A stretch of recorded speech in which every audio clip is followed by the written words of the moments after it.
Fanzone, united by the game, powered by MWOS World of Sport. Welcome to Fanzone, your hottest and latest destination for all Zimbabwean sport. We're bringing you passion, drama, and non-stop action, all happening here in the Fanzone studio. My name is Sips. And I'm Steve Vickers. So it's Triangle against Dynamos in the final of the Chibuku Super Cup. Dramatic games, especially the shootout victory over Highlanders at Rufaro Stadium on Sunday. We look back at those games. Meanwhile, attention now shifts to the relegation battle for Dynamos, Highlanders, and for Triangle as well. Lots to dig into on the show again this week. We've got great guests. Welcome back to Star FM Sportscaster Simba Chiminya. Thank you, Steve. Nice to be back on the show. Loads of Division 1 to talk about as well. And a lot of excitement as well. As it's at the business end. And who's this? It's the First Lady of Sport, officially part of the Fanzone team. Yvonne Mangunda is here. So excited to be here. I was telling you before that I even painted my nails the blue for Fanzone. I've been waiting and watching this show and wanting to be on the show, so I'm very excited to be here. Well, that's great. And a warm welcome, Yvonne. Good to have you with us as a part of the team. Thank you. Well, we've been waiting and watching over the weekend the Chibuku Super Cup semi-final. What a mixed bag of results.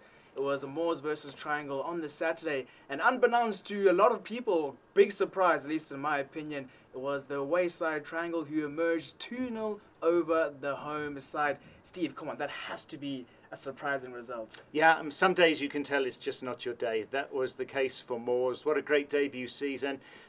Stadium wasn't packed, so you can tell the momentum has dropped a little bit after being knocked out of the title race previous weekend against Scotland. Early goal for Triangle. MWOS pressurised, but sometimes it is just not your day. When the second goal came in with 10 minutes to go, it was sad to see fans leaving the stadium. Quite a lot of fans left then. But really, they'll look back and say that this has been a great debut season for MWOS. Still the second place to fight for, but it was not their day at all last Saturday. Yeah, I remember looking at the updates, and already 4 minutes in, MWOS had conceded, so that was a big, huge surprise. Simba, your thoughts on this game in terms of the results? I think it was a huge disappointment on the MWOS part because this was the only chance that they had for the silverware this season. They were in the title race, and then they fizzled towards the end. And the Chibuku Super Cup was the only thing that they thought was good. They were going to win, and it was a big disappointment. The fans, they were also disappointed, walked out because at the end of the day, after a year or two, people would not really remember that you had a good debut season. At some point, you led the log standings. They'll just remember the things that you won in that year. So it was really disappointing. And even for me on my side, I never thought that Triangle would come with that A game. They got the early goal, finished it off at the end, getting a goal when the team is pressurized and looking for an equalizer. You get that one, and then you take all the energy from them. So I think it was good game plan from Triangle, and it really worked for them. Munashe Bamara played well in the midfield, unstoppable. But you look at the player that they have, Witness Shave, a good striker, Manford Mzime, a good striker, Praise Machengete, a good defender. So completely you look at Triangle, they have a good team, despite the fact that they're fighting relegation.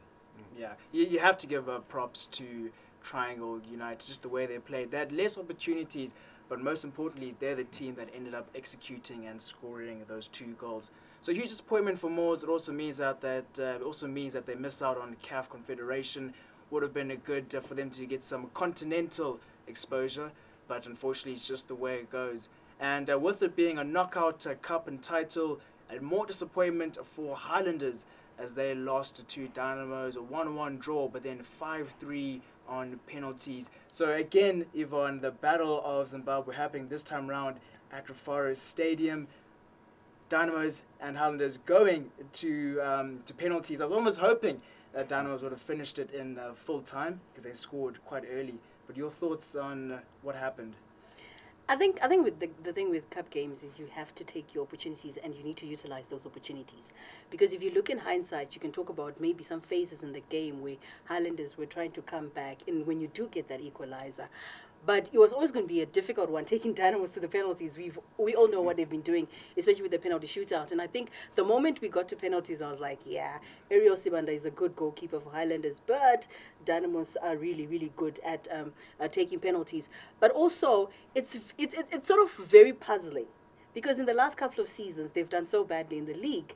But then with the Chibuku Super Cup, it reminds me of the spell of Harare City. It was the same thing where even the season where they were fighting relegation, they still went on to win the Chibuku Super Cup. So it tells you that with cup games, you really cannot look at form. And if I'm to even refer to the MWOS game and triangle game, if you look at form, you probably think it's a no-brainer, it's a MWOS win. But then with a cup game, it depends with the team that wants it the most on the day. And for Dynamos, they were fortunate. They were fortunate. When I talk about being fortunate is, when you play another giant, both teams have lots of fans. They all come. They've got expectations. There's the pressure. I was even laughing at the Dynamos chairman, Moses Mwanganiza, because just before the penalty shootout, he was going out, and I said to him, "Why are you going out?" He's like, like, isn't it? It's really, and he came back after the penalty shootout. It tells you of the pressure that's there, because these are giants that are expected to be at the top of the log standings. It hasn't been working for them in the league, and this is the chance you have to at least take something, have some sort of silverware. And for Dynamos, it's worked in the past 2 seasons. And now if you look in the final and you think it's Dynamos, this is triangle, I think most people will bet on Dynamos winning in the final, because if you look at it on face value, on paper, it looks like it's going to be a Dynamos victory once again.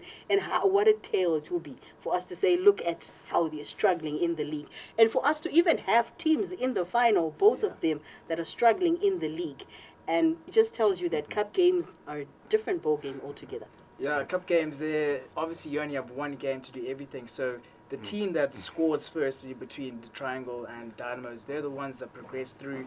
So you have to apply a bit of scoreboard pressure. But just your thoughts on that Sunday game, Steve? Yeah, I mean, the Dynamos goal, somewhat contentious, will we say, or well taken, as Vusangwenya took a free kick very quickly. Emmanuel Jalai, absolutely brilliant finish from him to manage to put it over the head of the goalkeeper. This is a game where Jalai, I think, stood up and said, "I'm the best player in the country." This is a time where people are talking about who's going to be the soccer star of the year. And Emmanuel Jalai, as much as Dynamos are fighting relegation, he's just been brilliant all season long and has cemented a place in the Warriors. So he's been exceptional. What a great game from him. The penalty shootout factor is just ridiculous, though. Winning the whole tournament last season, 4 shootouts in a row for Dynamos. This year, going into the preliminary round, because they were in the bottom 4 when the draw was made. Well, they still are, of course. And then 4 straight shootout victories now. That's 8 in a row. I wonder if that's ever happened in football anywhere in the world. And they've got this psychological buzz because they bring on Tatenda Makoni. Yes, he's made some saves. He didn't have to on Sunday. Probably it's more psychological than anything else, but it gives them that boost, and the fans were believing as well. So it was a really good game. So many talking points there. Tough for Highlanders, and they played with intensity again, because it was a repeat of the game the previous week at Barber Fields, which was another exciting one. First half again, lots of intensity as well. So really good contest. Tough for Highlanders. Yeah. So I think we can now firmly call Dynamos the penalty kings. 8 in a row. That's a really good high success rate. 100%, in fact. So it was a great weekend in the Chibuku Super Cup semi-finals, and which brings us now to the team of the week. Unfortunately, if you are a MWOS fan, you're not going to enjoy hearing much about this, but really there were some stand-up performances. So it's over to you, Steve. Yeah, so this taken, of course, from the 2 games, just those 2 semi-finals. As always, you can post your comment. You may agree, you may disagree with us. That's what the team of the week is all about. But from what we saw, goalkeeper of the week, Wilson Changani of Triangle. He's the only one who kept a clean sheet and did his job well. Emmanuel Jalai, as I was saying, another great game for him. No doubt he makes it into the team of the week, scoring in the shootout as well, Jalai, so reliably. Patson Jaure now at Triangle. Triangle defended well. They soaked up pressure when they needed to. Andrew Mbeba for Highlanders, certainly he's been one of the best players this season. Another beautiful assist, cross from the right, which was put in by Kadungure. So Mbeba has been outstanding. Praise Machangete of Triangle. He had a good game, keeping a clean sheet there. Our midfielders, Vusungwenya, he was taken off quite early before the hour mark, but that moment of brilliance, taking that free kick so quickly, leading to the goal, well, that was a huge contribution from him. Munashe Bamara of Triangle, he's been another outstanding player who's gone under the radar for many this season, but he's in our team of the week for a second time in the last few weeks. Bamara was outstanding for Triangle. MWOS, okay, we'll say Abubakar Moffat, the only MWOS player to make it to our team of the week, as he certainly put in a good work rate for MWOS. Witness Shave up front for Triangle. Now, with his blonde hair, he's another very impressive player, and he took his chance so well inside the box, but also was dangerous on many of those counter-attacks. Tawanda Chatuluka of Triangle, his work for the second goal, the goal that broke the hearts of MWOS. Wonderful run down the right and a precise cross, and that was put in by Menford Mudzimu. And also putting Leroy Mavunga for Dynamos. Some of that intensity came from his work down the wing as well. Some good opportunities. That's our team of the week. Some good quality performances are definitely in the Chibuku Super Cup semi-finals. As always, you can agree or disagree with us. Yeah, dominant performance from Triangle, which means that they would obviously dominate the team of the week. So well on to all the Triangle United players. And our player of the week is going to be Emmanuel Jalai, as Steve had touched on. Superb goal, but just his work rate, what he was doing on the field, arguably one of the best players at the moment, and really good captain leading from the front. So exciting news in the Chibuku Super Cup. We have 2 finalists confirmed, but there's also exciting news in Division 1. We have yet another team confirmed who has been promoted to the PSL. So it's over to our encyclopedia, Simba. Yeah, 2 teams confirmed winning promotion to the Premier League, and now 2 teams are still to win promotion to the Premier League. But at the weekend, it was Blair Chiefs who won the title with 2 games to spare. So they beat Bosa 90 by 2-1. So it has been really good for their coach, John Nikadzino. He's now a specialist in bringing team into the Premier League. He started with Chapungu 2017, then Nikra 2019, Shesham 2023, and he went the whole season without losing a game in 2025 with Blower Chiefs. And also remember, he laid the foundation for FC Hunters 13 games into the season.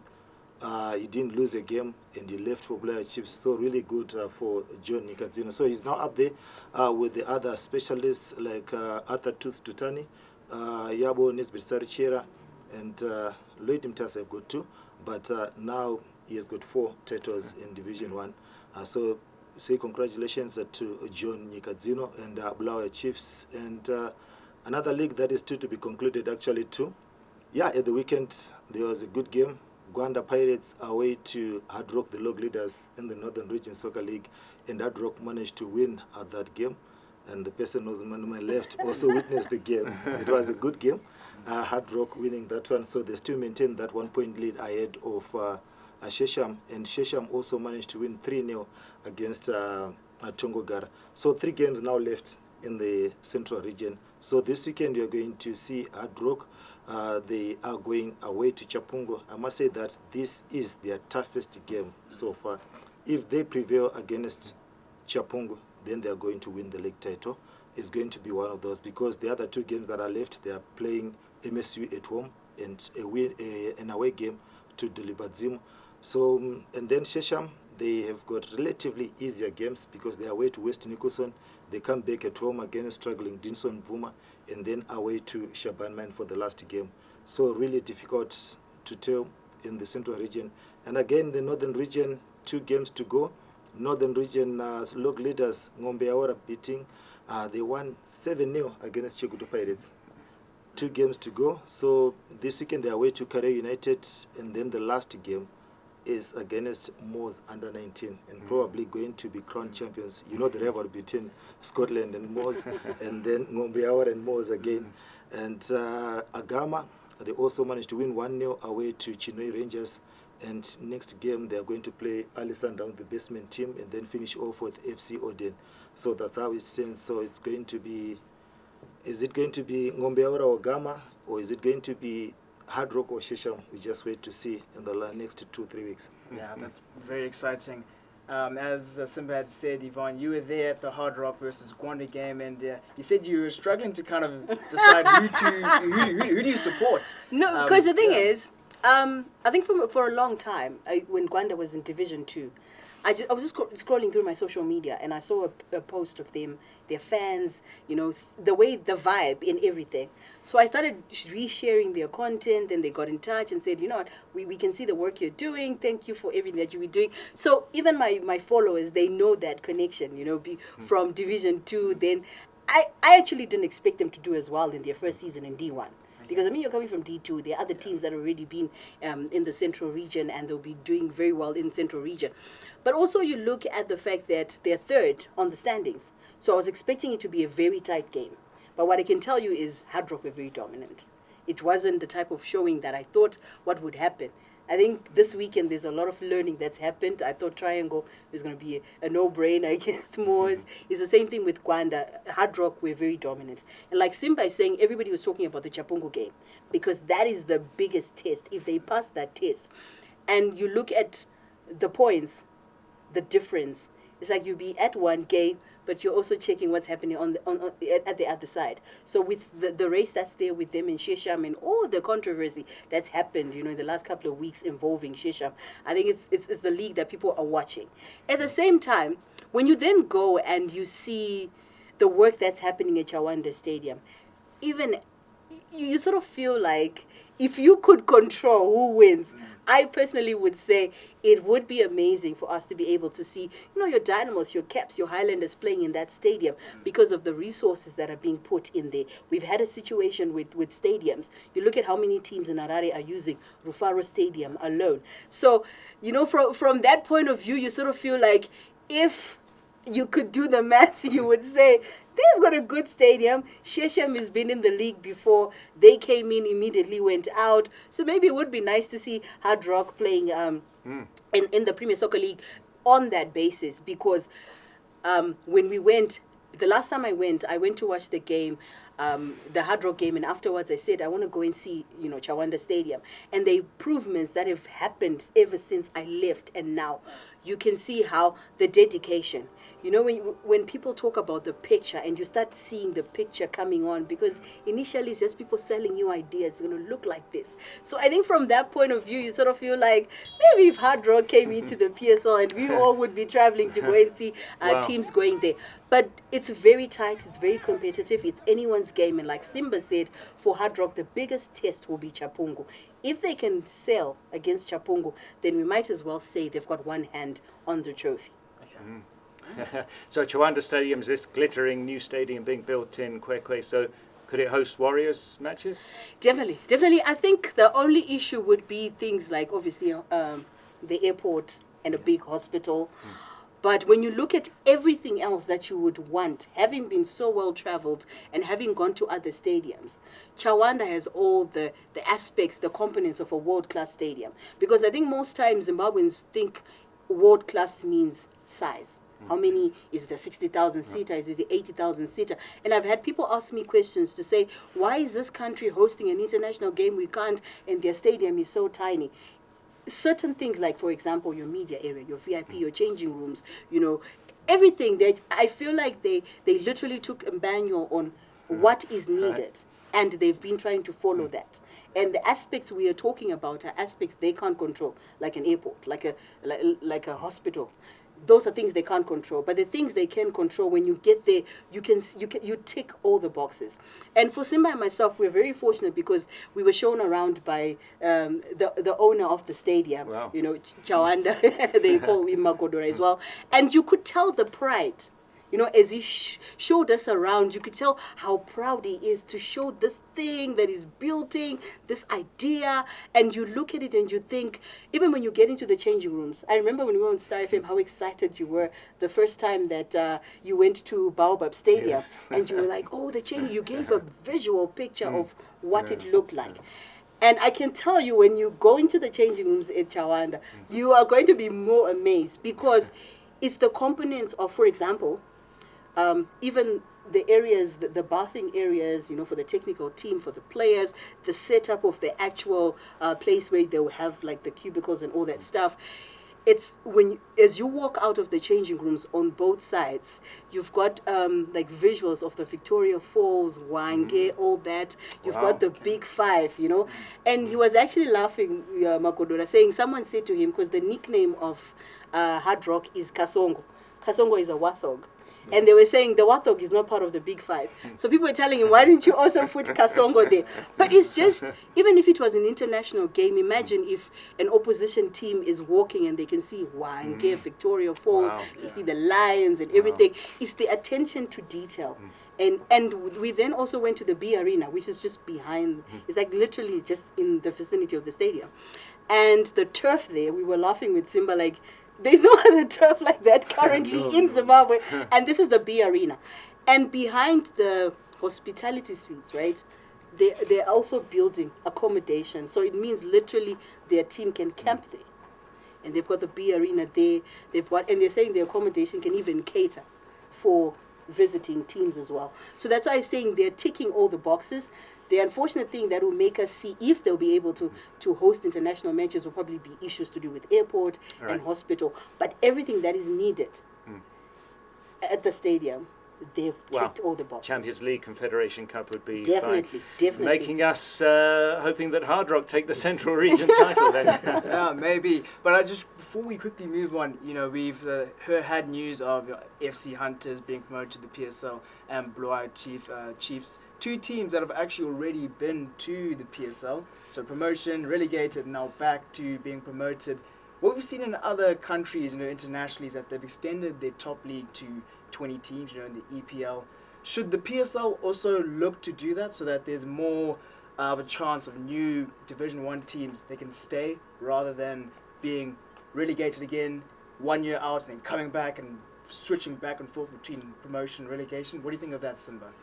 But I think, when you look at the relegation of the teams from the PSL, I thought that we are relegating too many teams because you look at the 4 teams that will be relegated, and I thought probably those teams would play, say the last 2 or last 3 would then play, one would just go automatically and then the other one will have go for playoffs, because the thing is, most of the teams that are coming to Division 1, they are the ones that are the favorites for the chop, and those are the teams that are always going out. So you'd rather have teams that are strong coming into the PSL, and then they stay. And if you look at the scenario that you have at the moment, it's mostly the teams from the Eastern region and Central region that are going back. So for the Central region, I think the only team that came in and didn't get relegated is FC Platinum. And then you look at the Northern region, these are the teams that are also fighting for the title. Simba Bora came in, they won the title. MWOS Angezi Platinum came in, they won the title. And now we have got Scotland and MWOS. They were fighting for the title and said that Scotland are going to win the title. Yes, so you look at it and say it is the Northern region that is really stable and strong. And there's something that needs to be done for the other regions to also bring in teams that will be competitive. So do you think the Northern region should have 2 teams promoted? No. If I have a chip in there, I think what he's saying is there are regions that are stronger than other regions. And a region like Eastern region, it's a fact. They always bring weaker teams that are coming in and going out. But if you look at it, for example, I give the example of Herentals. When Herentals came into the league, they're one of those teams that didn't go on a buying spree. But even without buying and going crazy, they were still able to come into the league and do well. So it then shows you the depth and the strength even from the league that they're coming. Right now, we've got a case in point to say if 2 teams that were fighting for the title in Northern region can come in a league and now start fighting for the title. And like he's saying, you look at the top 3, the third team is from where? It's a team that only a couple of seasons ago, about 3 seasons ago, was in the Northern region. So it tells you about the strength, but it doesn't mean that they have to have more teams coming. The only factor that can work is if there are playoffs. Because at the same time, you also want to know that the teams that are dropping, if they can also be involved in the playoffs, if they're able to win, they can still retain that position. Because what you want is the strength and not the numbers. Because what then happens, it dilutes. You don't want a situation where, look at Kwekwe United. Everybody was scoring hat-tricks against them. Everybody, if you look at even every team, probably the highest number of goals they scored in a match this season, majority of them against Kwekwe United.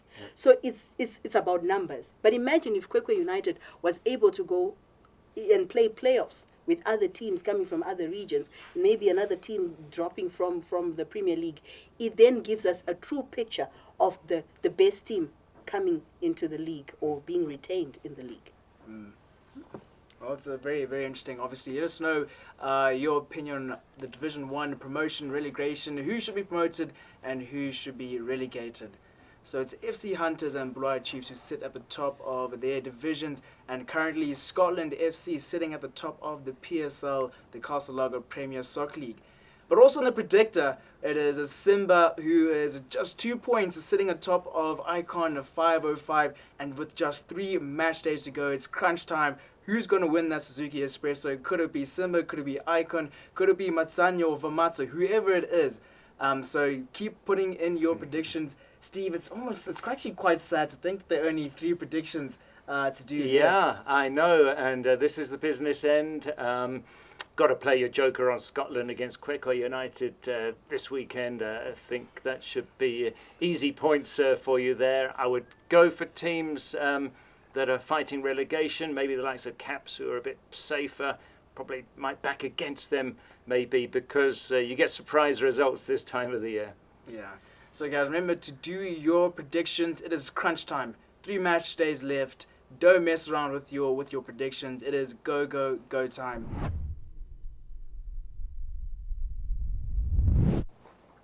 And we say big congratulations to a member of the Fanzone team, Larry Mangenge, winning an award at the prestigious Jammers last week at the National Journalism and Media Awards. Larry took first runner-up for the Sports Journalist of the Year. Brilliant feature story he wrote on Prosper Padera, his rise into the Warriors from a very, very difficult background, and the contribution made by his father, who's now late. It's a super story. You can read that on the Fanzone website. Big congratulations to Larry Mangenge, doing us proud, Sips. Yeah, doing us very proud, and also been a proud guest on the Fanzone show. He also has his own show, Larry's Look at the League. We'll link that in the description as well. As we get to the business end of the PSL season, just 3 match days, as we have said before. Match day 32 has got a couple of enticing encounters. Simba Bora taking on Highlanders. Top of the table, Simba Bora, who's struggling for form, and Highlanders, who's sitting mid-table. It's going to be an interesting one. Yvonne, what are your predictions? Honestly, I think it's going to be either Highlanders win or a draw. Why I say that is because Simba Bora, for some reason, just decided, we're gunning for the title. We're almost there. Let's just slow it down a bit for some reason, because they were doing so well. They were performing so well, and then they just lost form. And from then on, it hasn't worked out, even with the CAF Champions League and that second leg, the dreaded second leg, where it almost seemed like they had it in the bag and they allowed the equalizer late in the game. It went to a penalty shootout, and I think they haven't been able to get the form. As for Highlanders, obviously, they have more to play for, because for Simba, it's not like they're going to win the title. But for Highlanders, remember, they're still in the relegation mix. There's still a lot of teams that are not 100% safe. You can look at it and think, they're almost done, but you have to be certain 100% that you're safe. So I would say, I would put it, this is like really wild. I'm very bad with predictions anyway. Highlanders win, because I feel like they have more to play for than for Simba Bora. And Simba Bora, for some reason, have removed their foot on the pedal.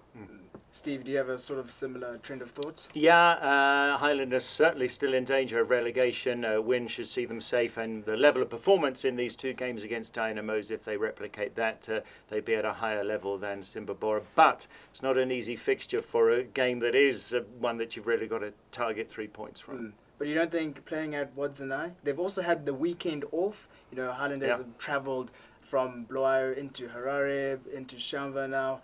How do you think that's going to play into effect? Not an easy place to go to at all, especially to win there, of course. But Simba Bora have just been so flat of late. And for you, Simba? Yeah, I think for Zimbabwe, I think if they are to win this one, it's going to be a slender victory, looking at the way that they've been performing since their exit from the Champions League. And for Islanders, all to play for, because they are running away from relegation. And I'm sure the coach would also want to prove a point, to pacify the fans, because now questions are beginning to be raised about the pedigree. Remember, his contract is coming to an end in December, so you'd need to win something. He really wanted to win the Chibuku Super Cup. So without Chibuku Super Cup, you need to win one of these major games as well and finish the season at a better place. Yeah, I'm going to give it to Zimbabwe actually. I think a 1-0 victory for Zimbabwe. As I said, they've had the weekend off. They're playing at home. Highlanders have done a lot of traveling, so I think that will play into effect. So 1-0 victory for Zimbabwe.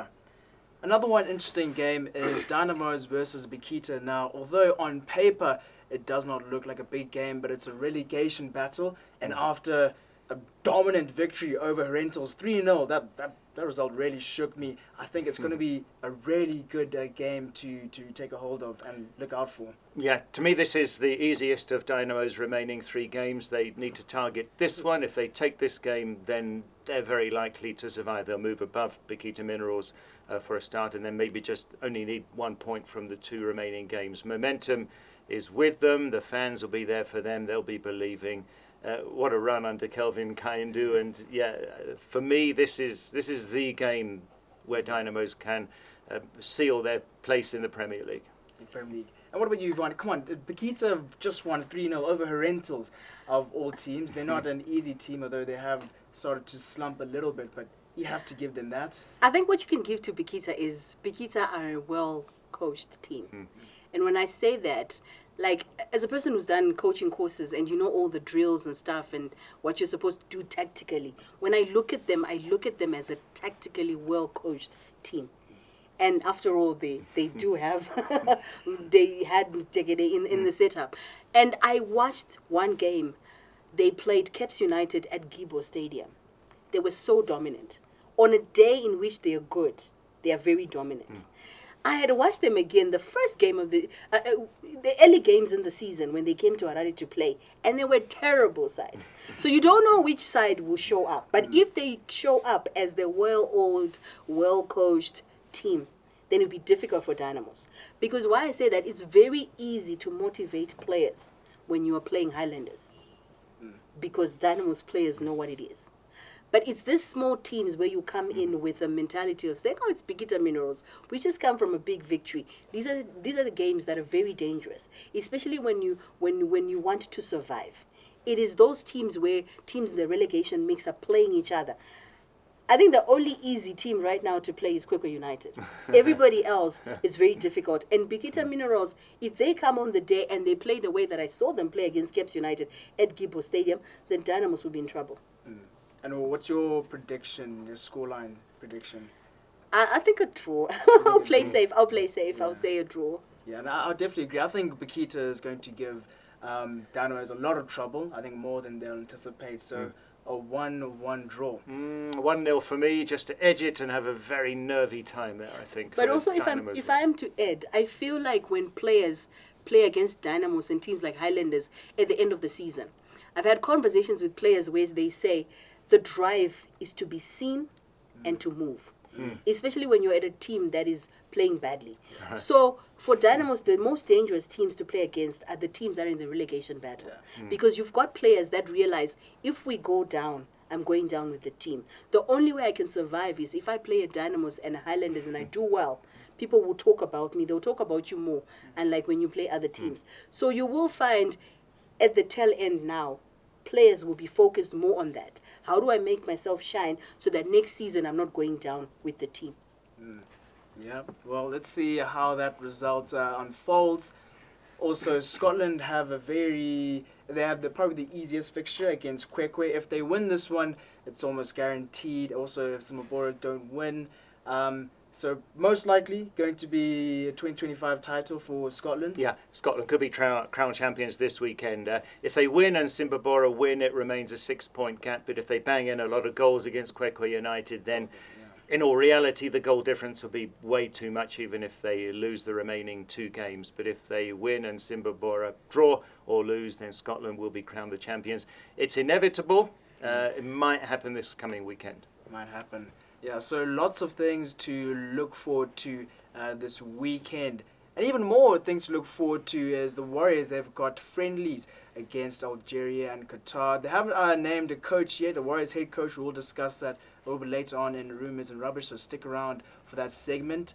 But definitely interesting. It's good that the Warriors are going to have some preparation time ahead of their Algeria versus Qatar match. Also, the ZIFA president, MWOS, so they're looking to do more camp training. I think it was 2 weeks prior before AFCON. So there are improvements, there are strides.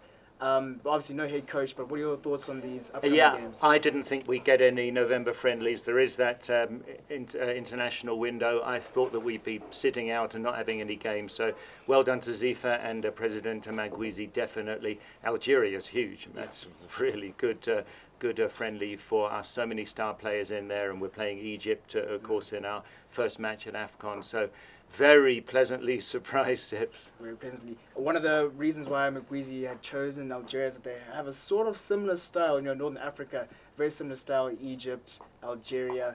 Do you think that will obviously help prepare the Warriors for AFCON, Yvonne? I feel like I'm suffering from some sort of syndrome at this moment that is stopping me from being very positive because of how things worked. Because all this year I thought we have Nees, whether he's doing bad or whatever, we're preparing him for the AFCON. And that decision they made bold, some will support it, some won't, to take away a coach that all this time we've been preparing. And you have this gap where you don't have somebody leading in, and all of a sudden you're making decisions for the team to say, because for example, what if a new coach comes in and says, I don't feel that 2 weeks before the tournament, maybe we should do it this way and that way. Because every coach comes with their own philosophy and their own preparation. And at the same time, the players that all this time, remember how Nees used to use almost the same group of players, only tweaking here and there. Now they're at risk because we know maybe the new coach will come and say, no, this one is not my time. This one is not my time. And we don't have that time. So it's very difficult for me to be optimistic about a friendly in which we have a new coach and probably some new players coming in and we're preparing to get into the tournament. So I feel and I'm hoping. Unfortunately, the sad thing about it is maybe if Tekshua Chiragwi things hadn't happened, you probably would have been the right person to say, you've been in the setup, you know where you've been going, can you continue? So right now, for me to be positive about the friendlies, I think firstly I need to know who's the coach, who's coming in, what is his thoughts on the players that are currently playing? Because there's a lot of talk, especially with Nees's team.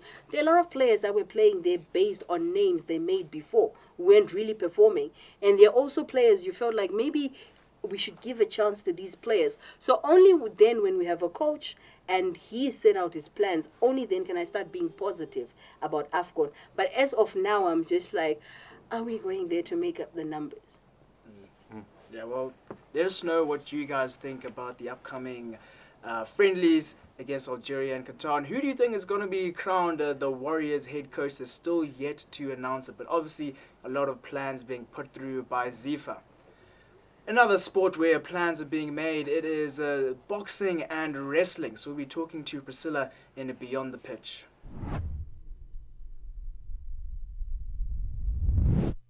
All right, so Priscila Kadungure is joining us. She is the CEO for the Zimbabwe National Boxing and Wrestling Control Board. So a bit of a mouthful of a title. But Priscila, thank you so much for taking time today. You know you've just come from a busy meeting. But just to sort of get things started, my first question is, what is the Boxing and Wrestling Control Board? What do you guys do and your role in that system? Okay, thank you so much. So, as the Zimbabwe National Boxing and Wrestling Control Board, we are a regulator, a parastatal under the Ministry of Sport, Recreation, Arts and Culture, responsible for the general overseeing regulation, supervision and monitoring of tournaments in Zimbabwe, all boxing and wrestling tournaments in Zimbabwe. Recently, we've taken over MMA as well, so that's our purview. Okay, so you want to try and centralize sort of all combat sports? Eventually, that's the route and direction we're taking. Okay. Yes. And so, looking at boxing first, what do you think about the current state of professional boxing? We've had a couple of athletes, Boyka going overseas to Russia. What are you thinking about professional boxing in Zim at the moment? Okay, currently I would say, I think you would agree with me that the sport is at a stage and point where we are sort of like reviving it. And I think we are taking a positive direction and positive stance because we have had a couple of success stories over the past 2 years or so. We have seen a constant, a stable growth in terms of the number of championships, in terms of the number of licenses that we have registered. And I believe we are taking the right direction as far as growing the sport and retaining the former glory of the sport in those heydays is concerned. Yeah, so you're talking of revival. So obviously boxing in terms of popularity has decreased, but you're saying it is, continuing to grow. Yes. How are you making it grow again? What's appealing about boxing nowadays? Okay, I would say we are trying to take advantage of the nature of the sport. It's a crowd puller, you agree with me? Yeah, it is. It's loved, it's a favorite of all the communities out there. And basing on that, the best we can do as an agent of government is to try and ensure we put in place favorable policies in place that allows for the sport to grow. For instance, one of the challenges we've faced over the years is the complaints over the expensive promotions that are related with boxing in the country. We are trying to address those issues. One of the key issues, again, we are trying to address is the issue of a platform locally, because you note that with any other sport, not just boxing, it relies on your ability to practice or have activity over and over again for profiling and for a record so that you can eventually be able to attract bigger and better fights internationally and otherwise. A lot of people would say the glory days of boxing were way back in the 80s with Kilimanjaro, Proudchin Imperi, Langton Schoolboy, Tinago, Commonwealth Games. Kilimanjaro was an African champion. Yes. But if you actually take a hard look at the statistics, what's happened in the last few years is probably of a higher level, because we had Kuda Chiandire winning WBC, one of the big belts, taking gold. Charles Manucci won in the second tier silver category, and others have done really well at the top level. Just tell us a bit more about the current achievements and the context.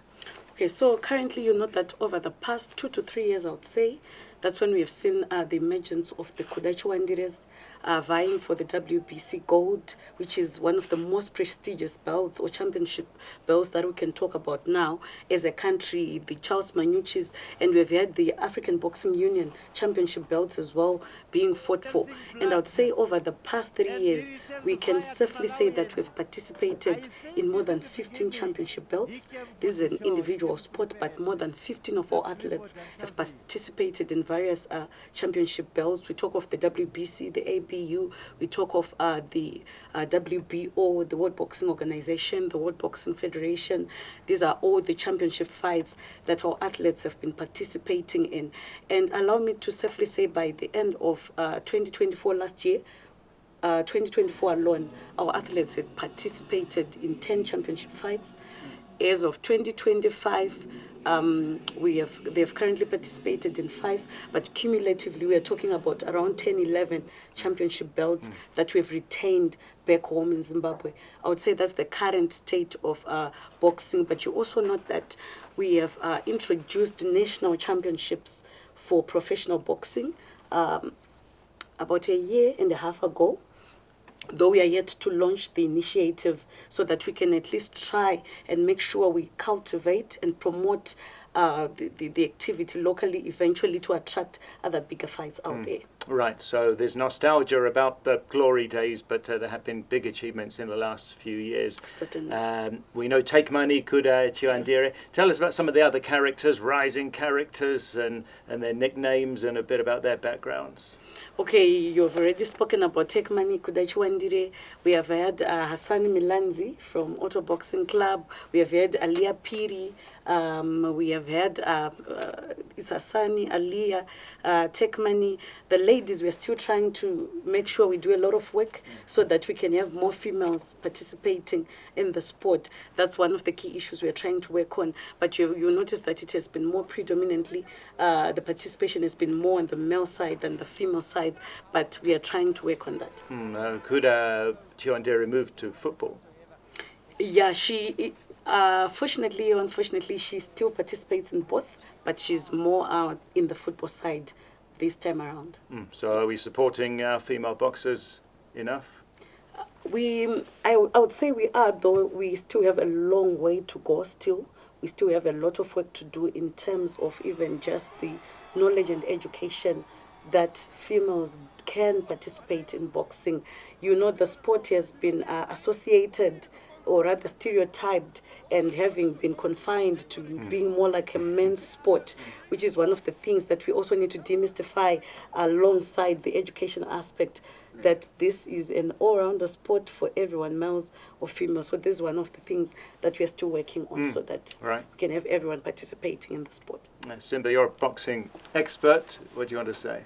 Yeah, I'm happy that, there's something that is happening in terms of trying to revive, because if you go back from the days of independence, early 80s, you'd find that boxing was the second most popular sport after football, going into the 90s. But we had kind of a break, low investment. I think there wasn't much attention being paid to boxing, because in almost every city you'd find that there was a boxing club. And I remember in Gweru, most of the things were happening at Gweru, at Mtapawo.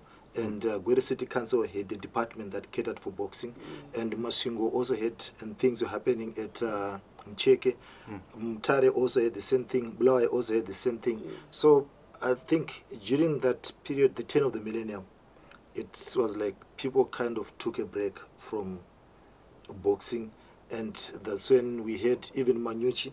Yes, you went through the youth games, but him turning professional in Zambia, I think it was a law on our part in Zimbabwe, because we'd want boxers like Linton Schoolboy Tinago, like Kilimanjaro, being born and bred in Zimbabwe, and then the rise, to the world stage from Zimbabwe, like what happened to Kudachiwandire. So I think probably it's a revival. And I was also impressed with the way that they're also trying to have MMA here in Zim, because look, Themba Gorembo made his name in South Africa, Sylvester Chifumbu in South Africa, Nicholas Wende in South Africa, but I'm happy that we now have Simbarashi Okonya. He was a boxer here, went to South Africa, and is one of the latest now that we groomed here in boxing and doing well in MMA. Yeah, so there's lots going on. One of the newer sort of boxing event which has created a buzz in Zim is King of the Ring. Are you a fan of King of the Ring? Do you like the sort of structure? Are there any advantages of King of the Ring? Certainly we do. All things boxing, all things sport is what we'd want as a country, as a regulator, as a government agent. And we are, like I said, we are currently in the process of ratifying and harmonizing so that we can eventually regularize and regulate all things boxing. So currently you'd note that the King of the Rings is mainly an amateur boxing activity. It's not professional, so it was mainly under the purview of the SRC, but that's a very good initiative in terms of their motive, it's fundraising for the less privileged, so forth, and even the activity itself, even the dynamics around the activity, it's such it's a glamorous activity that we really appreciate as a country and as sport. Okay. So if there were like sort of more events similar to King of the Ring, maybe professional, that would also be a great advantage to boxing? That's true. We'd want to have more of those. But you note that one of the key challenges, again, we first, especially as professional boxing, is that professional boxing is more promotion-driven. And promotion is a business that would need to earn whoever is promoting, a return on their investment. And you would note that the current economic, it's not just for Zimbabwe, it's not just for Africa, this has been an issue across the globe of economic challenges.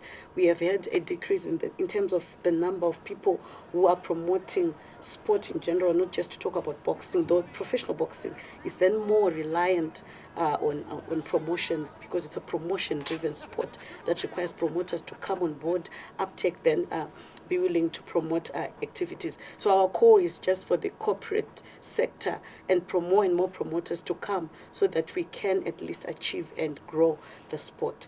So how do promoters work with you as the custodians of the sport? How do they work with you if they want to put on a big bill? So because we are a regulator, we do have our requirements for a promoter to get registered in Zimbabwe. You need to pay your fee for local promotion or international promotion, after which we register you.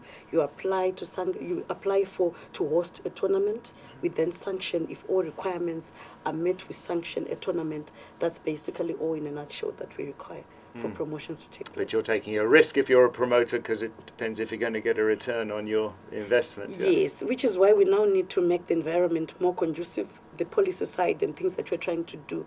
You'd note that we are trying to make various submissions for even incentives for promoters, so that at least they can derive benefit from it. Because while it's business for them, we also need to push the agenda of making sure the sport grows. It accounts also for some of the social ills that we are, talking about, drug and substance abuse, because the youths are idle, they have nothing to do, but let them engage in sport. Yeah, so let's also talk a little bit about wrestling. Definitely one of the quieter sports on the Zimbabwean front. What's going on in the world of wrestling? Give us a bit of a rundown. Is there anyone coming up? Any competitions? So for wrestling, we do have a number of licensees, very few, I would say, like you said, but this has not been the case for Zimbabwe alone. I would say most of the countries in Africa, and one of the key challenges why our wrestling hasn't been performing so well, though we are trying to push locally as Zimbabwe to make sure that the sport does well even on a local platform as well as international. One of the key things is that it's more of, the sport is more of, it's a choreographed sport. It's Wait, what does choreographed mean? Okay, it's a script written. It's acting. Unlike boxing, unlike MMA, it's not the real thing. It's choreographed, it's scripted, they rehearse, and that kind of skill and expertise has rather been lacking on our part as a country. We've not had much people wanting to uptake it. But you'd note the WWEs out there, they're doing very well. They've invested a lot in that sport, which I think is one thing that we also need to do as a country. We need to invest, because trust me, that's a multi-million-dollar sport. In terms of entertainment, in terms of, the way people love it. If we were to have that, that's a big thing. Oh, wow, so interesting. So you're trying to promote a bit more wrestling. We had Kwai Shengai. He's head of the National Bodybuilding Federation in Zim. And one of the things which was interesting, which he brought up, is he wants to try and put bodybuilding into school setups. Because a lot of these combat sports, your combat sports, bodybuilding, it's an extracurricular. So a lot of children, once they've done their hockey, tennis, cricket, rugby, to then try and fit in another sport, it takes its extra time outside of school. Have you spoken maybe to the SRC, to school boards? Is that something maybe you were looking to introduce to bring, boxing, MMA into schools? I think there could be a market for that. We already know that judo and karate in some schools is already there, but how about the full boxing and MMA broad spectrum?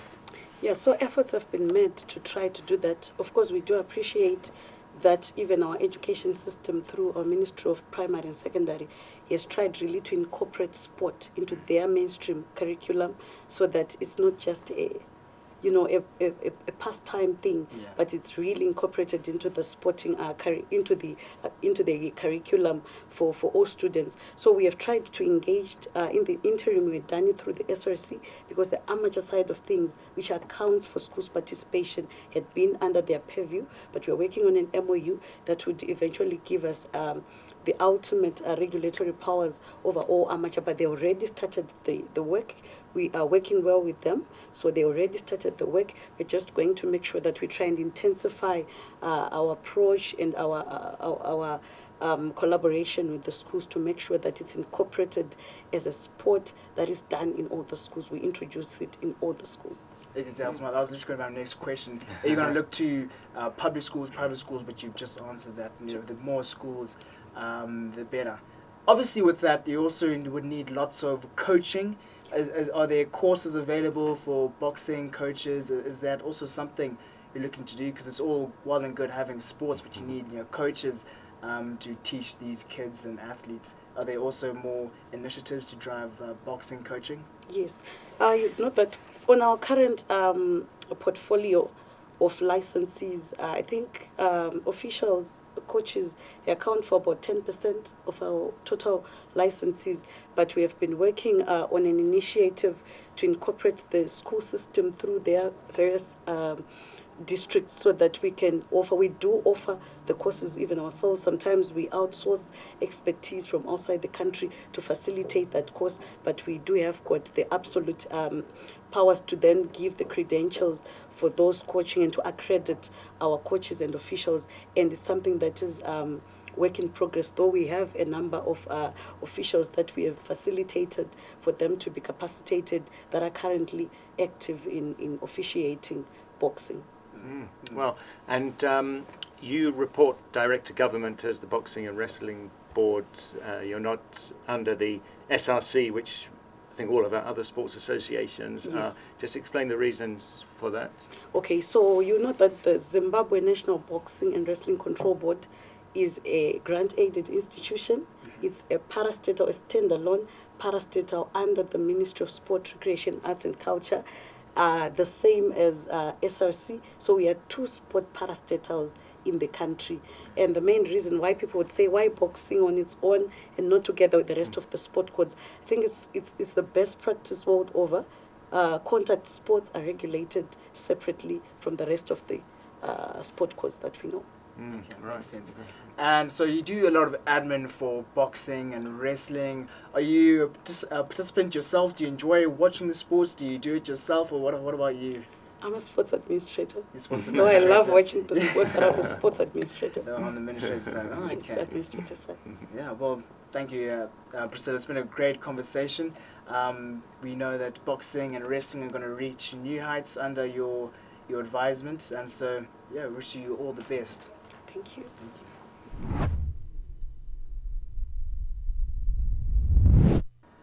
The breaking news coming out from last week is that the head coach Michael Nees has been sacked from the Warriors head coach position. So obviously it leaves a vacant spot which ZIFA has not appointed. So Steve, what are your thoughts on Nees being sacked? Was it justified? Is it not justified?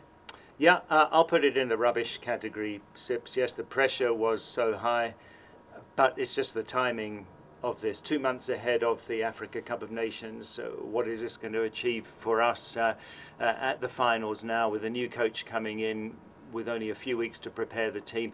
It doesn't usually work. Take Al Ahly at the FIFA Club World Cup. They fired their coach just a few weeks before, and they fared very poorly there at the FIFA Club World Cup because there's not enough time for the new coach, whoever he is, to build his own team and to work with them and to prepare the team. So it was just so risky. Yes, those last 4 World Cup qualifiers were terrible, except for the 0-0 draw with South Africa, which, to be fair, we should have lost. We were just lucky that the ball hit the post a couple of times. So it's a complex one. Is it ZIFA's conviction? Is it pressure not only from fans but from the media? Who should be calling the shots here? I think ZIFA should stand by their own convictions. Nees would have taken us to the AFCON, and we probably would have lost all 3 games. A new coach might take us there and lose all 3 games even more heavily, or we might possibly get a result somehow. But the timing is bad. I would rather have done it with those last 2 games against South Africa and Lesotho in World Cup qualifying to give the coach a little bit more time, whoever it is. So is the coach the problem alone? That's another big talking point. There's a lot of complexities in this, but basically doing it so close to the AFCON, you're asking for trouble, Sips. And Yvonne, normally a counter argument for Nees being somewhat of a decent Warriors coach that he'd qualified for AFCON. Was this enough, do you think, for him to keep his tenure? No. First and foremost, even the person who appointed him, I don't know what they were thinking, because when you want to have a national team coach who's a foreigner, you would think that their CV is what makes you say, we want this person. Never mind the finances that you have and how you can convince the people. So I don't know if he was what we could afford, but he definitely wasn't what we needed because of his background, because of his CV. And then you get the person to now start coaching, like Steve said. There are certain points in the campaign where you can make changes. And also even the boldness that Steve was saying. You can't lead an association like ZIFA in a country where football is the number one sport. And you listen to outside voices. You need to be bold about whatever direction you're taking. If you've taken a certain direction, go all the way with that direction. Now it looks bad when it's less than 2 months before a tournament and you still don't have a coach. It looks bad when for all this time you were allowing, because it's not like we just woke up in the morning and realized we haven't won any game in the World Cup qualifiers. If you look at even the AFCON campaign that he takes credit for, there were other coaches as well who contributed to that campaign. It's not like he started the campaign from day one. The same way in which the World Cup campaign, we can say, oh, there were those draws by Brito, there was the spell by Tapera, but at the end of the day, when he came in, he didn't win. You can't have 2 wins and we say you're a decent coach. You're not even a decent coach. But it starts from, how did he even find himself there? Because at the end of the day, even like a player, I feel if you get a foreign coach, it needs to be a person that you know when we looked at all the locals, this person is superior to what's available. When it's even a player when they go to South Africa, it means we are saying in the country, in that position, we feel like maybe we need to look at somebody beyond. But if you're now coming and your stats or your CV is more average than the average coaches, local coaches in the country, then there's a problem. And at the same time, I don't feel like we might blame Nees as well, but was the selection 100% all him? Because if you look at how the campaign started, and even the boldness I was saying, people started calling out and saying, no, we need these players to come back, we need A, B, C, D, and things were done to ensure that those players come back. The same players are back now, it's the same fans that are complaining, saying they're not performing, da-da-da-da. It's because they listen to outside voices. They want to be people pleasers. But when you're in a position like that, there are decisions you make that are very bold, and sometimes they work for you, sometimes they don't. Maybe in January, we'll be looking back at this show and thinking, oh, ZIFA was so bold, they got a coach that made us win.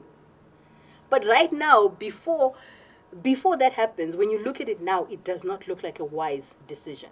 With the AFCON so close, with all the time we've had, all the friendlies we've had, we've basically undone everything that Nees was doing with those friendlies and all that, because a new person means a new vibe, new players, different outlook, different even mindset and look at everything that's happening in camp. And you're doing this while preparing for a tournament, mind you, that no other coach has gone beyond the group stage for Zimbabwe. So already history is not in our favor. And the group is not in our favor. Because you look at Egypt, you look at Angola, you look at South Africa, history is not favoring us. So already we were at a disadvantage. We were the weaker team in the group. And now we're even making it, we are now saying, oh, it's okay. Maybe we had a chance. Now we are going to take you to the level where we are almost like, just play. Because now it seems like, if you're going to be realistic as a football fan, as it stands now before the appointment of a new coach, we look like we're there to make up the numbers. Because we're doing everything wrong in order to ensure that we don't succeed.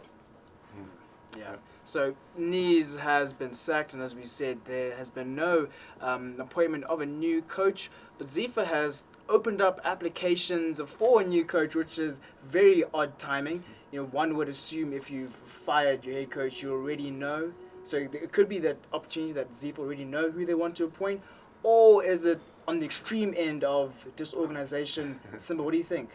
I think it's just window dressing. They know who they want to employ. But again, the issue is, who are they trying to please? Because for me, like what Yvonne and Steve said, ZIFA needs to be bold, needs to be firm.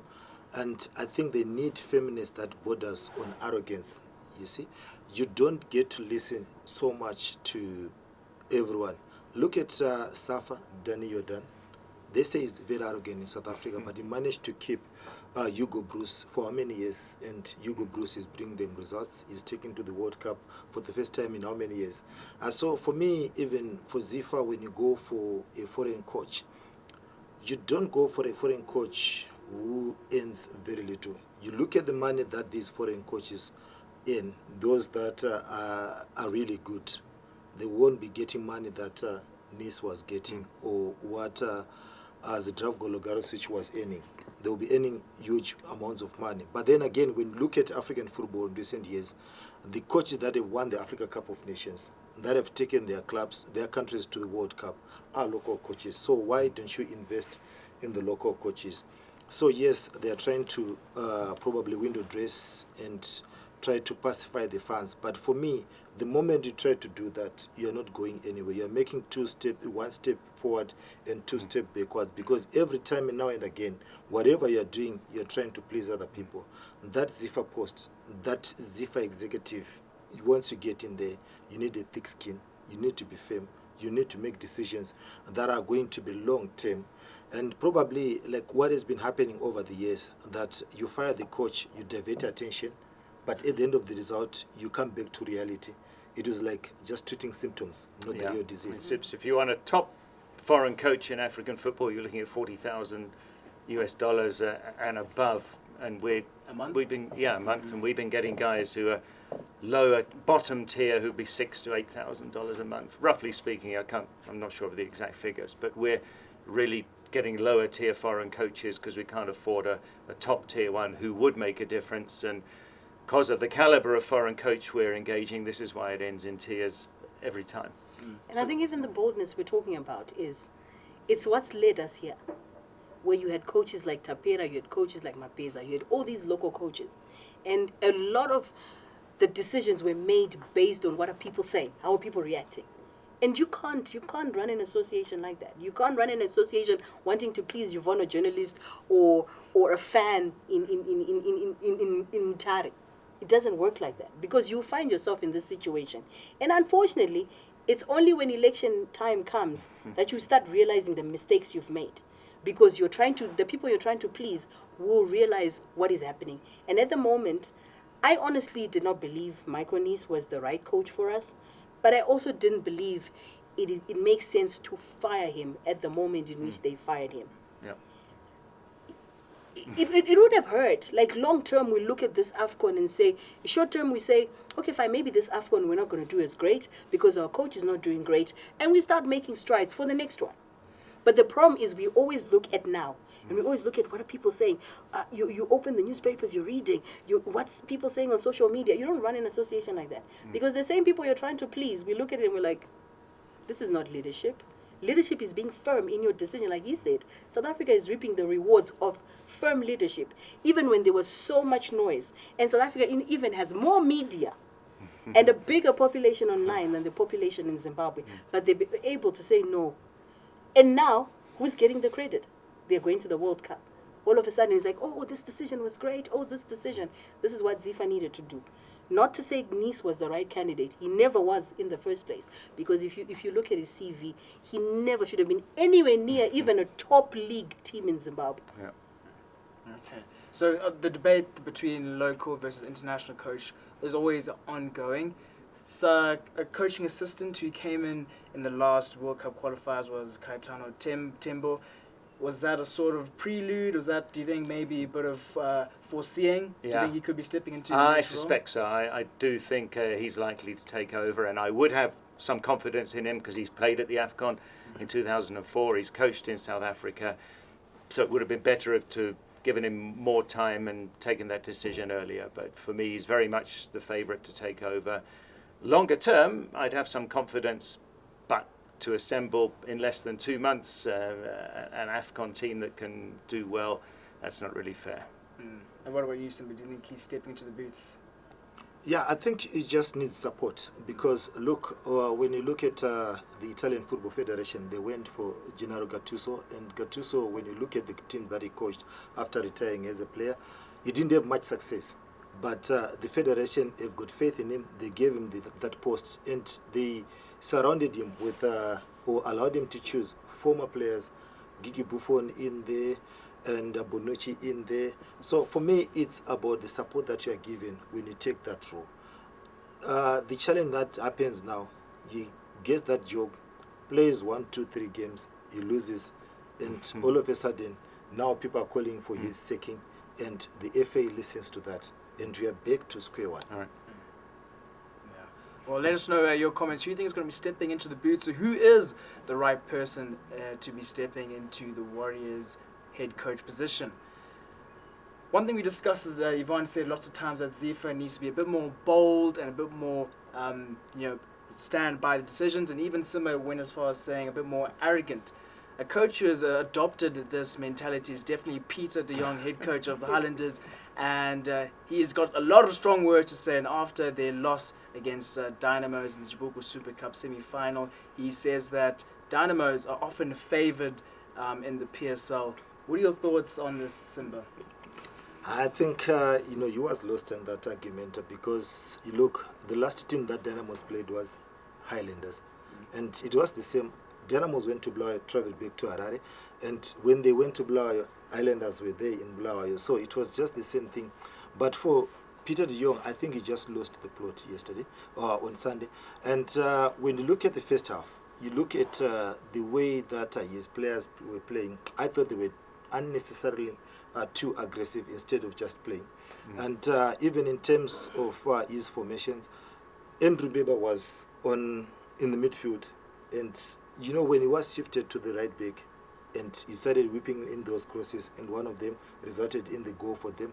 And for the better part of the first half, you saw Reason Sibanda remonstrating against the referee. So if it was not Reason Sibanda remonstrating against the referee, it was Pieter de Jongh on the touchline. So it was like their game plan which backfired, because if he had not told his players to be aggressive, it was going to help, because you have got Atsai Nyondo in attack, you had Reason Sibanda, and also on the bench there is manager Brighton Ngobe, there is also Nevara Wiji. In terms of attackers, Highlanders had better attackers than Dynamos. If they just opened play and played, they were going to win. And you look at Pieter de Jongh, in Malawi with Silver Strikers, he failed to win the league title when he was in the title race with Callisto Pasua and Mark Harrison. It was because of too much talking. So at times you just need to look yourself in the mirror. You went to Jwaneng Galaxy in Botswana, he was also sacked because of similar things. So I think, of course, you need that firmness and probably arrogance as a coach, but you also need to know the boundaries. I think with Pieter de Jongh, at least from my opinion, he loves to deflect. It's never his fault, or we got the strategy wrong. It's always somebody else has done something. Yeah, he looked angry throughout the game on Sunday, as if everyone's conspiring against him. Calls himself the champ. He's got attitude which can inspire the team, but it didn't help in that game. But my question still goes back to, he's a foreign coach. What is he even doing at the Highlanders? Why I say that is because first spell we can understand, you're trying out. He left. What made them say, this is the guy we want to come back? Because from the time he left, what did he win? Where? Because then you've got a situation where it's also, a lot of it I also blame fans, because we have too much respect for foreigners, that when a local player local coach or a former player is appointed, we are the first ones to be very quick with the criticism. But if you really think about it, what did he achieve that can make people say we want him back? It was understood when Kelvin Kahindu came back, because his first spell, what happened then, how close he was to winning the league and losing it on goal difference. But when you look at Pieter de Jongh, you were like, it's almost like bringing back a Mark Harrison, and you'd be like, why are you bringing him back? And then you come in and you've got an attitude. You can't be arrogant when you don't have results. Arrogance works remember when Jose Mourinho was very arrogant? If results are working, we can take it. Yeah, but then walk that walk, talk that attitude, Yeah. There was a time when FC Platinum were taking everything, like they're winning the title. It's okay for Norman Mapeza to walk around feeling like I'm the man, because you're getting the results. But when you don't have the results and now you want to then blame people, of all the things you can think of in a press conference on why your team lost, that is the first thing that comes to mind. And before you start thinking, why is Steve not doing his job? Are you doing yours? Because if he was doing his job, by now Highlanders would not be in the relegation mix. People that are doing their job, you can see the impact. Everybody knows never mind what the lock standings say, but where Triangle was before Kaka came in tells you this is a coach who's grinded. This is a coach who's changed the fortunes. When he came in, Triangle was dead and buried like Kwekwe United. And now we're talking about them being in the final of the Chibuku Super Cup. You look at some of the wins they've been able to string in the league. But when you're Pieter de Jongh and you're in charge of a team like that, I think self-introspection is very important. And also sometimes it's so unnecessary. There's some of these videos he does before a game. It's like, oh, you were like, coach, The Dubai relax, one, yeah. relax. Just focus on the job, because these are the arsenal. This is the sort of arsenal we use when you don't do well. Because look at examples, coaches like Kelvin Kaindo, Joe Lupatla. They make their work do the talking. There are certain times, like Simba saying, where you can be arrogant. In certain roles, we can say ZIFA, try and being arrogant and make solid decisions. But if you're a coach, arrogance can only come if you're performing. I always use the example there where a player is playing in this low team, lowly, and they've got tint and all these funky hairstyles. It doesn't make sense. You are allowed to be as crazy, and if you're a superstar, look at the amount of stuff that Lamine Yamal is doing. It's okay. He's a superstar. We can give him that leeway. Diego Maradona, it's okay, because we know you will perform. We know you've got your persona, but once you get into that pitch, you give us results. So for Pieter de Jongh, I feel like this is not the time to be arrogant. First, get the results. Then you can walk into any press conference and tell us whatever you want to tell us. And it was also the same thing that Nees was now doing in the last couple of press conferences as national team coach. Talking very negatively about the media, looking down upon the media, even saying, there's a press conference before the game at Orlando Stadium where he said, people are making all this noise about Zimbabwe. Have you guys even gone beyond the group stages at the Africa Cup of Nations? But you're not getting the result. You were brought in so that you can take us beyond what we've been failing to do. Yeah. So I think for Pieter de Jongh, it's obviously advice that will never be listened to, because I feel it's his persona. But this is not the moment to be arrogant. Look, I'm going to be devil's advocate for Pieter de Jongh. I think the way he went about it, saying Dynamos was being favoured, I think that's a bit unfair. But also, in his defence, playing Dynamos, the biggest rivalry in Zimbabwe, in a Chibuku Super Cup semi-final at their home ground, I would also have reservations about that. Maybe, surely, the PSL board should have done something to play on more neutral ground. But if your team qualifies, let's say for the FIFA World Cup, are you going to play it at your home ground? Even closer home, Triangle have never played in this Chibuku Super Cup this year at home. They played all their games away from home, but they are now in the final. Yeah. Because the disadvantage with Chibuku is, especially when the initial draw happens and you are on the wrong side of the log standings, if you're on the bottom side. Firstly, for example, you've got teams that had to go through the preliminary stage. That's a longer route. Should they complain to say, but we took the longer route? So I feel sometimes, yes, it might look valid, but isn't really valid when we talk about how the game worked. If Highlanders had won that penalty shootout, would he have spoken about all those issues? No. That's like, no. Because if he had an issue with it, he would have raised it before the game. But once you raise it after the game, it means you're looking for an excuse. Yeah. No, there was a video he published about he didn't really want to play in Rufaro Stadium. But again, still went about it the wrong way. Maybe a bit too brash. But let us know your thoughts and opinions on Pieter de Jongh. Was he right? Is Dynamos favoured in the PSL? And just your general thoughts and comments.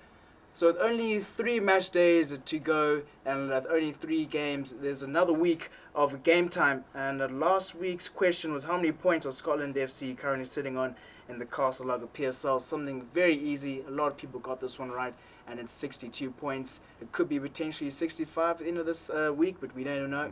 But right now it's 62. And this week's question is, who were the Chibuku Super Cup 2024 finalists? So that's your question for this week. Guys, thank you so much for watching. Simba and Yvonne, thank you for sitting in the fan zone with us. It's been a great episode, and look forward to many more with the two of you. If you've enjoyed this video, remember to like and subscribe. Comment as well. We like hearing your thoughts and opinions. Turn on notification bell so that you're alerted every time we upload a video. And head on over to fanzone.co.zw. Make sure you punch in just the final 3 predictions. It's game time. But other than that, we'll see you guys in the next video.